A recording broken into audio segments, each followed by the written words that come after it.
திருவண்ணாமலை மாவட்டம் வெம்பாக்கம் ஒன்றியம் இல்லாமாங்கல் கிராமம் ஆர் எல்லப்பன் என் பேர்.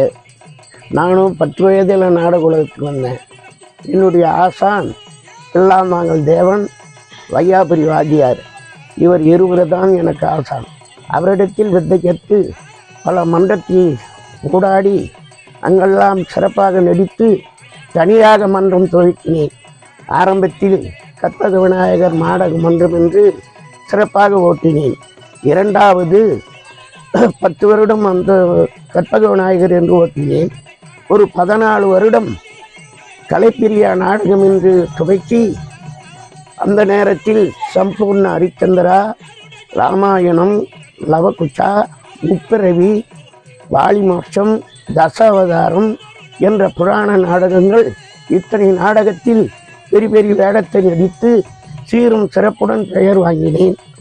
பிறகு ஜெயநாடக மன்றத்தின் தலைவரை என் மன்றத்துக்காக அழைப்பதற்கு அவர் இல்லத்துக்கு சென்று, தம்பி என் மன்றத்துக்கு வா, நீ என்ன வேடம் கேட்கிறாயோ அந்த வேடத்தை கொடுக்கிறேன் என்று என் தம்பியை கொண்டு வந்து என் மன்றத்திலே மீன் கதாநாயகன் ஆட வைத்து 2 வருடம் என் மன்றத்தை தட்டி காட்டினார். சீரும் சிறப்புடன் போகும் இடமெல்லாம் நல்ல பெயரை எடுத்து நல்ல முறையில் வாழ்ந்து கொண்டிருந்தோம். மயூர் கேசவன் நம்ம மன்றத்துக்கு வந்தார். சீரும் சிறப்புடன் என் மன்றத்தை தட்டி காட்டினார். நல்ல முறையில் நடித்துக்கிட்டு வந்தோம். பிறகு அண்ணா நான் போகிறேன் என்று என் மன்றத்தை விட்டு போய் மன்றத்தை துவக்கி விட்டார்.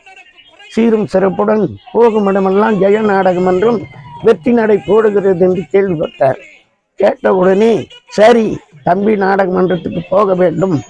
ஏனென்றால் தம்பி நம்ம மன்றத்தில் இருக்கும்போது சம்பூர்ண ஹரிச்சந்திராவில் லோகிதாஸ் ஆடினாப்புல, லவகுச்சிலாவில் வந்து சத்துருக்கணும் ஆடினாப்புல, பல வேடங்கள்லாம் பெரிய பெரிய வேடங்கள் கதாநாயகங்கள்லாம் ஆடினாப்புல.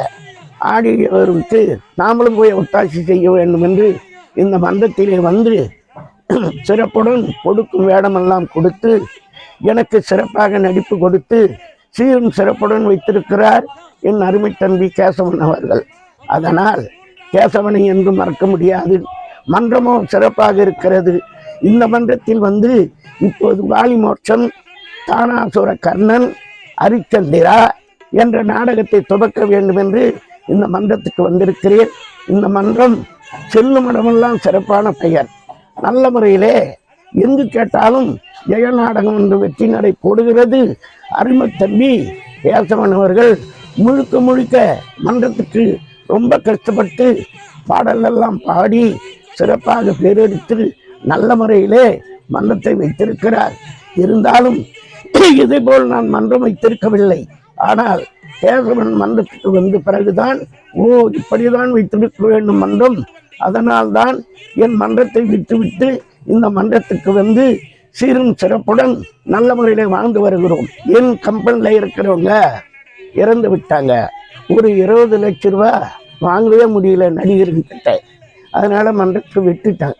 விட்டுட்ட பிறகு என் மகனும் நாடகத்துறைக்குத்தான் சேர்க்க வேண்டும் என்று என் மகனை ஹார்மோனிஸ்டராக பல கம்பெனிக்கு போய் சென்று, என் மகனும் ஒரே ஒரு மகன்தான், அவன் பெயர் சுரேஷ். அவன் மன்றத்துக்கு போய் ஹார்மோனி வாசிக்கிறான். எனக்கு 2 மகள்கள். பெரிய பொண்ணு பேர் சுலோசனா, சின்ன பொண்ணு பேர் சல்லா. என் பேத்தி பேர் கலைப்பிரியா. என் பேத்தியா இப்போது படித்து கொண்டிருக்கிறது. படிப்பதற்காகத்தான் இப்போது நாடகத்தில் நடித்து என் குழந்தையை காப்பாற்ற வேண்டும் என்று இப்போது தம்பி கம்பெனிக்கு வந்து சீரும் சிறப்புடன் வாழ்ந்து வருகிறது. படிக்காத மேதை என்று சொல்வார்கள். என் ஆசான் என் மன்றத்தில் அவர் மன்றத்தில் சேர்க்கும் போது, என்னடா ராஜா பள்ளிக்கூடமே பிள்ளையடா, எப்படா நாடகம் ஆடுவேனா, அப்பா நீங்கள் என்ன வேஷம் கொடுத்தாலும் ஆடுறேன் என்று அவரிடத்தில் சென்ற உடனே ஆரம்பத்தில் பிரகலாத வேஷம் கொடுத்தாங்க, 2வது லோகிதாசம் கொடுத்தாங்க, 3வது கந்த புராணத்தில் வந்து முருகர் வேஷம் கொடுத்தாங்க. சின்ன சின்ன வேஷமெல்லாம் கொடுத்தாங்க அப்போவே.